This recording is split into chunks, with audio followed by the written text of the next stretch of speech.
एक लड़की को एक पागल ने अगवा कर लिया। उसके घावों से खून बह रहा था। उसने उस समय का फायदा उठाया जब अपहरणकर्ता उसे नहीं देख रहा था। वह एक कमरे में घुस गई और दरवाजा बंद कर लिया। वह अपने ब्लूटूथ ईयरबड्स को लिविंग रूम के फोन से कनेक्ट करने में कामयाब रही। ठीक उसी समय जब वह बेहोश होने वाली थी, उसकी मां ने आखिरकार फोन किया। उसने तुरंत अपनी मां से पुलिस को फोन करने के लिए कहा। पुलिस की गाड़ियां और दमकल गाड़ियां घटनास्थल पर पहुंची। एक महिला दमकल कर्मी ने लड़की का सही ठिकाना पूछने के लिए फोन किया, लेकिन कमरा बिल्कुल अंधेरा था और वह नहीं बता सकती थी कि वह कहाँ है। साइबर पुलिस की मदद से उन्होंने इसे एक विशिष्ट पड़ोस तक सीमित कर दिया, लेकिन रास्ते में उन्हें भारी ट्रैफिक का सामना करना पड़ा। तभी एक मोटरसाइकिल तेजी से सामने आई। सवार ने ट्रैफिक को रास्ता साफ करने का निर्देश दिया और फिर चौराहे की ओर भाग गया। सभी दिशाओं से कारों को रोक दिया ताकि आपातकालीन वाहन गुजर सकें, क्योंकि वे उसे धन्यवाद देने वाले थे। मोटरसाइकिल चालक ने भी उनका रास्ता रोक दिया। वह चिंतित था कि सायरन अपहरणकर्ता को सचेत कर देगा। वह आदमी जिन हो गया था। एक जासूस के रूप में अपने पहले दिन उसने लड़की से पूछने के लिए रेडियो का इस्तेमाल किया कि वह खिड़की के माध्यम से क्या देख सकती है, लेकिन यह अच्छी तरह से बंद था। वह कुछ भी नहीं देख सकती थी। उसे इतने बड़े पड़ोस में ढूंढना एक घास के ढेर में सुई खोजने जैसा होगा। इस बीच मनोरोगी शांति से अपने अपार्टमेंट में कुछ अज्ञात मांस काट रहा होगा। लड़की को धमकी दे रहा था कि अगर वह बाहर नहीं आई तो वह अगली होगी।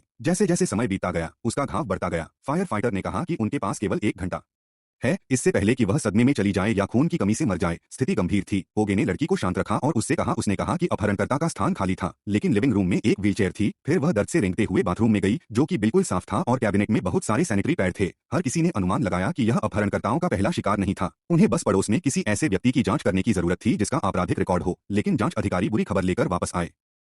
क्षेत्र में किसी का भी पहले कोई आपराधिक रिकॉर्ड नहीं था। तब होगे को याद आया कि लड़की ने बाथरूम के बारे में क्या कहा था। उन्होंने निष्कर्ष निकाला कि अपहरणकर्ता ने एक महिला को मार दिया होगा और उसके अपार्टमेंट में रह रहे थे। उन्होंने जल्दी से एक महिला अपार्टमेंट की पहचान की जो 4 महीने से लापता थी। पुलिस बचाव के लिए दौड़ी। ओगे ने दरवाजे की घंटी बजाई। अपहरणकर्ता ने इसे सुना। लड़की ने भी पाइप खोलकर उसे खोलने को कहा ताकि अपहरणकर्ता का संदेह कम हो। उसने एक फायर फाइटर को बिल्डिंग मैनेजमेंट के रूप में पेश किया। दरवाजा खुला। ओगे ने अंदर घुसकर उस आदमी को पकड़ लिया। हर कोई लड़की की तलाश में अंदर भागा, लेकिन वह कहीं नहीं मिली। तभी उन्हें एहसास हुआ कि उन्होंने गलत आदमी को पकड़ लिया है। आदमी की पत्नी बीमारी के कारण 4 महीने से नर्सिंग होम में थी। इस बीच दूसरे अपार्टमेंट में असली अपहरणकर्ता ने उसका दरवाजा खोला। यह नीचे का एक पड़ोसी था जो उसके बारे में बालकनी में धूम्रपान करने की शिकायत कर रहा था। दरवाजे की घंटी सुनकर लड़की ने भी चुपचाप दरवाजा खोला, लेकिन उसका सामना मनोरोगी की भयानक नजर से हुआ। उसने घबराहट में दरवाजा फिर से बंद कर दिया। उच्च अधिकारियों ने होगे पर कीमती समय बर्बाद करने का आरोप लगाया। तभी होगे ने एक आखिरी विकल्प और लड़की लंबे समय तक नहीं रह सकी। इससे भी बुरी खबर आई कि उसके ईयरबड्स मरने वाले थे। बिना संचार के वह और भी अधिक खतरे में होगी। होगे ने संकोच नहीं किया। उसने तुरंत लड़की को आग शुरू करने का निर्देश दिया। सौभाग्य से उसे एक लाइटर मिल गया। दुर्भाग्य से लाइटर